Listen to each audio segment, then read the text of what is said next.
culture. Corporate culture can be defined as the way things are done around here.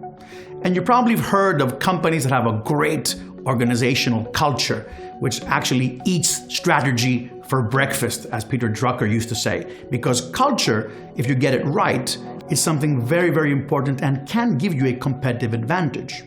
Now, what are the ingredients, let's say, of culture? I'm going to use the cultural web model from Johnson, Scholes, and Whittington, a very, very interesting model that has 7 ingredients, let's say, that shape organizational culture.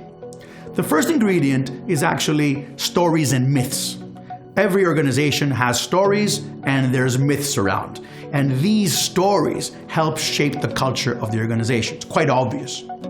Second ingredient is actually the structure of the company. If the company has, let's say, a tall structure or a flat structure, or there's a lot of hierarchy, let's say, in the company, this also shapes culture and plays a role in the way the company, of course, does its dealings.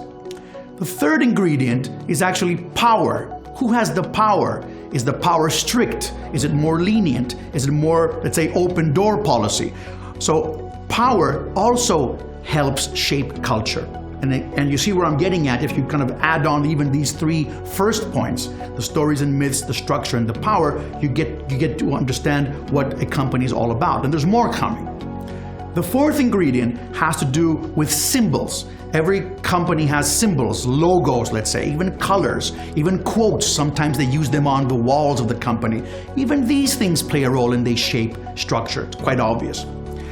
The fifth, let's say, element of this cultural web is the controls. Some companies are very secretive, let's say, and they have cards to get into certain doors, or they don't have access online. They don't have access to certain, let's say, software or access to information concerning the company. So the more the controls, the more secretive or the less. The controls, however, do play a role in the shaping of culture.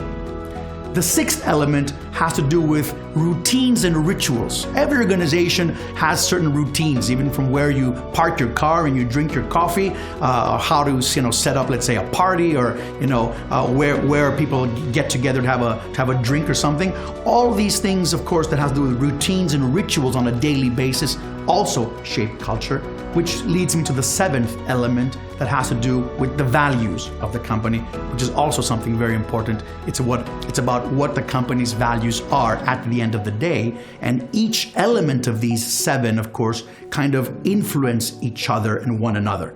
So it's very important to understand these 7 elements that shape corporate culture in organizations.